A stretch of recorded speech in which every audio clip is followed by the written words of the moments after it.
वाजेपर्यंत मुंबई खाली करा अन्यथा आम्ही कारवाई करू। यानंतर मराठा आंदोलक जे आहेत ते समुद्रात उतरलेले आपल्याला पाहायला मिळतात। आपण पाहू शकतो की काय म्हणणं यांचं। हायकोर्ट म्हणतंय 3 वाजेपर्यंत मुंबई खाली करा अन्यथा कारवाई करू। तुम्ही खाली उतरलाय? आम्ही खाली उतरलेलो नाही। हे लोक जे आहेत ते फिरायला आलेले आहेत आणि इथं काही हे करण्यासाठी आलेले नाहीत। आंदोलन तिकडे चालू आहे, हे बाकीचे लोक इकडे फिरण्यासाठी आलेले आहेत। 3 वाजेपर्यंत खाली करायला सांगितली मुंबई। आम्ही खाली करणार नाहीत। आमचा हक्क आम्हाला द्या। आम्ही मुंबई आता सोडतो, आम्हाला आमचा हक्क द्या आता। एक मराठा लाख मराठा खाली करायला सांगितलं कोर्टाने। आम्ही करणार नाही जोपर्यंत आमच्या मागण्या पूर्ण होत नाहीत जोपर्यंत आम्ही मुंबई सोडणार नाही। जोपर्यंत जर बघितलं तर या ठिकाणी हे आंदोलन सध्या सुरू आहे। तुम्ही गोण्यांचं शर्ट करून घातलंय। हे गोण्याचा शर्ट म्हणजे बहुतांश मराठा समाज हा शेतकरी आहे। बहुतांश मराठा समाज हा शेतकरी आहे। एक तर मराठा असल्यामुळे आरक्षण नाही, शेतीतून काही पिका ना शासनानं खताच्या थैल्या एवढ्या बेभाव केलेल्या आहेत। शेतीमध्ये नुसतं खर्च करायचा, 1 रुपया उराना फक्त खताच्या थैल्या उरायलेल्या आहेत। म्हणजे शेतकऱ्याची खरी परिस्थिती काय हे गोण्याची, हे आमचे जे लाडक्या बहिणीचे कंस मामा आहेत त्या कंस मामाला विचारायला आलोत की बाबा भाच्याचा वनवास कवा संपिणार आहेत। शेतकऱ्याची दयनीय अवस्था दाखवण्याचा उद्देश हे खताच्या रिकाम्या गोण्या घालून काय काय लिहिलंय त्याच्यावर? माझ्या लाडक्या बहिणीचे मामा म्हणजे माझे भाचे झाले। माझ्या भाच्यानं मामानं ह्या भाच्याचा वनवास संपावा आणि पाठीमागून लिहिलेलं तुम्हीच वाचवा मित्रांनो। काय मराठा समाजाच्या कंस मामाला आरक्षण द्यायलाच लागते। आझाद मैदान द्यावाच मामानं आरक्षण द्यावाच लागतंय म्हणून सगळे त्या कंस मामाचे सगळे हे मराठा भाचे इकडं आझाद मैदानला आमचे जे आदरणीय सेनापती आहेत मनोज दादा त्याला साथ द्यायला। पण आता हायकोर्टाची ऑर्डर आली आहे 3 वाजेपर्यंत मुंबई खाली करा नाही तर आम्हाला कारवाई करावं लागेल। ही वस्तू परिस्थिती जर पाहिली आपल्या साम टीव्ही मीडियाच्या माध्यमातून मी सर्व महाराष्ट्राला सांगू इच्छितो।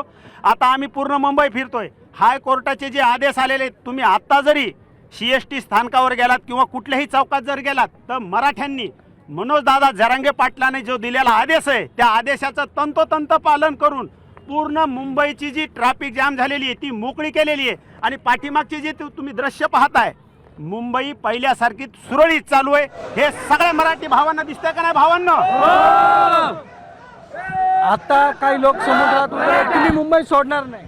आम्हाला जोपर्यंत आमचे मराठ्यांचे सरसेनापती, कारण मराठ्यांचे राजे छत्रपती शिवाजी महाराज आणि मराठ्यांचे आरक्षणाचे सरसेनापती मनोज दादा जोपर्यंत म्हणत नाहीत मराठ्यांनो तुम्ही मुंबई सोडा तोपर्यंत मुंबई सोडणार नाहीत। पण आम्ही सगळे मराठा बांधव तुम्हाला या मीडियाच्या माध्यमातून एक संदेश देऊ शकतो, आमच्यामुळं मुंबईकरांना कुठलीच अडचण होणार नाही।